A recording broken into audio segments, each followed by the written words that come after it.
does a coach lead a client through the future self exercise? It's one of my favorite tools. Yeah, I have a couple different ways that I do it as a coach. We have a recording where you can share the recording.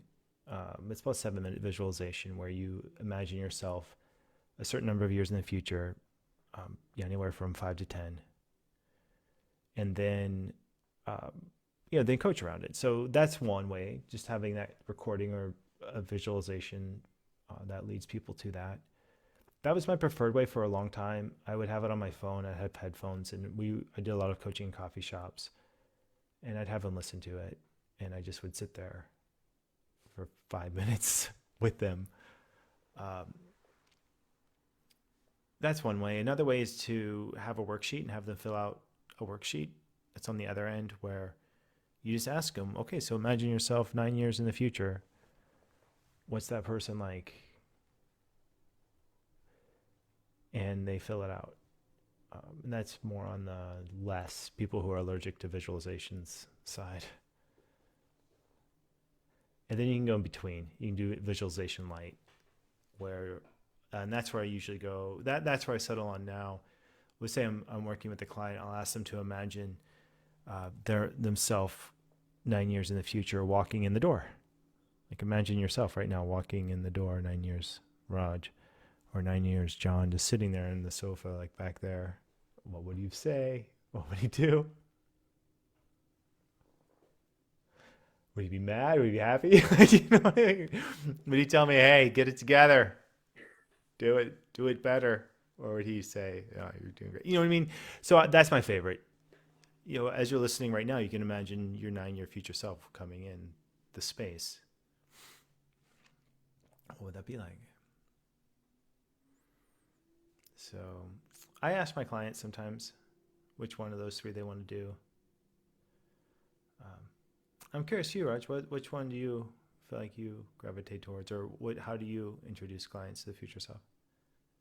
Um, I love using John's audio, by the way, everyone. John has a recording that he's done, and I have used that before with groups as well. It's just lovely because it means I get to do it as well. And I love the tool so much. Even now, John, as you're asking the question, it just takes you there. The question's so powerful, it takes you there. So a few different ways. I do love to use a recording. I have done it myself and just grounded someone. I do like to invite people when they're doing the visual to kind of just get grounded for a minute. And I've got feedback from people that they love to close their eyes and really enjoy it as an experience. As I've walked through it, I've used my own voice and walked through it instead of used the recording.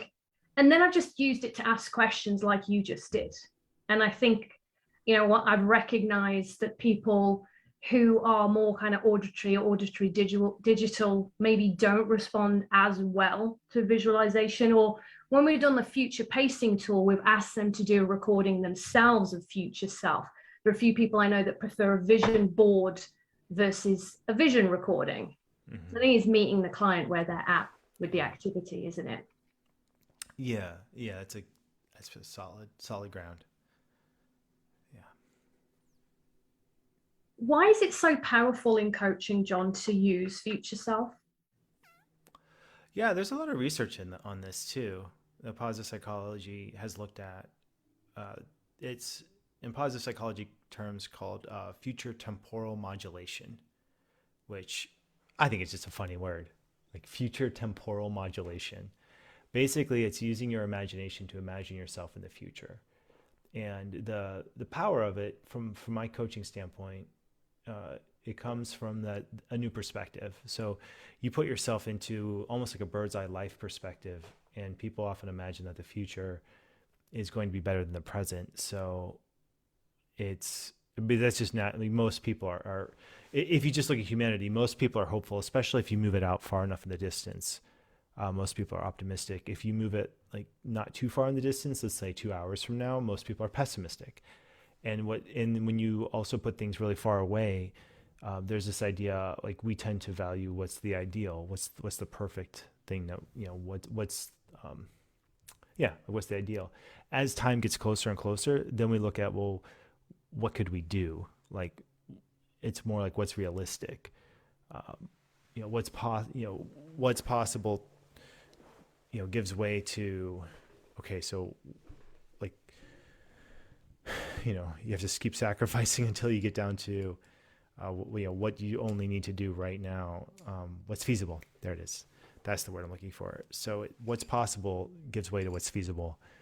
And I think our current selves often swim in the perspective of what's feasible. Our future selves swim in the perspective of what's possible. And so when you bring in that idea of possibility, multiple years looking in the future into your present tense, that's powerful. And then you also look at the relationship between future self and present self. To what degree do you feel like the actions you take now have no impact on your future self? Versus, how much do you feel or think that the actions you take now will have a direct impact on your future self? That's not an either or in the sense of like a huge digital like yes or no, but it's more to what degree or what percentage of the time do you feel like those things, that your actions matter or don't matter to 9-year future you. And the reality is it's a mix. Some actions matter, some actions won't matter. And the research on brains, neuroscience says we are very terrible predictors of our happiness based on different actions. So there's that. And then there's also a lot of research that says the people who identify more with their future self, who think, yeah, I am, becoming my future self, they generally make healthier decisions, like go to the gym, keep track of finances better, eat better than people who do not think that they have a connection with their future self. So I've actually had a couple of instances. Most people love the future self activity. I did have two occasions which surprised me that individuals didn't take very well to the future self. And one was an individual, I was coaching a special group and there was some socioeconomic deprivation. And this person really found it a challenge to do that activity. And then there was someone else who had some kind of legacy or family illness things, and it triggered that. I mean, it was a great moment to coach and kind of work through that. What words of wisdom would you have for coaches who might find themselves in that instance? Yeah, I mean, it happens, especially in groups, large groups and I've done this with very large groups, like 200 people, large groups. And I preface it. I said, this won't be for everybody. And I wouldn't hold it too tightly. And those people, some people think, oh, I didn't see it. It didn't work for me. I don't like seeing myself old. I get that. I try to, in the visualization, tell people they look good on purpose for that purpose. Yeah, I can hear it very clearly. I hear your voice. It's like John says, it's like, and you look good. You look good. What's up? 9-year self, future you. You did great. Good job.